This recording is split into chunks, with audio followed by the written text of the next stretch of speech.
দোকানে আছেন? দাদা বলছে কিছু জিনিস নেবো। না আপনি একটা কাজ করেন, একটা ল্যাকমির কাজল দেন আর একটা ফেস ওয়াশ আর একটা ক্রিম দিন।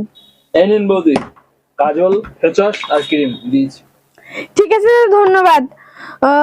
বলছি যে সামনের সপ্তাহে বর মাইনে পেলে আমি টাকাটা দিয়ে যাবো, এগুলো একটু লিখে রাখেন না। ঠিক আছে দাদা, আমাকে একটা কলগেট আর সাবান দিন তো। সেটা নাই দিচ্ছি, কিন্তু গত সপ্তাহে যে বড় মুখ করে বাকিটা নিয়ে গেলেন সে টাকাগুলো দিন। খুব বড় করে তো বললেন আমার হাজবেন্ড চাকরির মাইনে পাইলেই আমরা টাকাটা দিয়ে যাচ্ছি, এখনো দেননি কেন? রাগ করছেন কেন দাদা? আমি খুব সমস্যার মধ্যে আছি, আমার ছেলে মেয়ে দুজনেই খুব অসুস্থ, ওই জন্য তাদের পিছনে টাকাগুলো সব খরচ করে ফেলেছি, সেই জন্য তো আপনার টাকাটা আমি দিতে পারছি না। ঠিক আছে দাদা, আপনার ব্যবহারটা এরকম কেন? আপনি তো একটু ভালো ব্যবহার করতে পারেন কাস্টমারের সাথে, একটু ভালোবেসে তো কথা বলতে পারেন। সরি বৌদি, আমার ভুল হয়েছে। বলছি গত সপ্তাহে যে বাকিটা নিয়ে গেছিলেন সে বাকিটা দেবেন কবে? দেওয়ার এখনো সময় হয়নি বুঝি?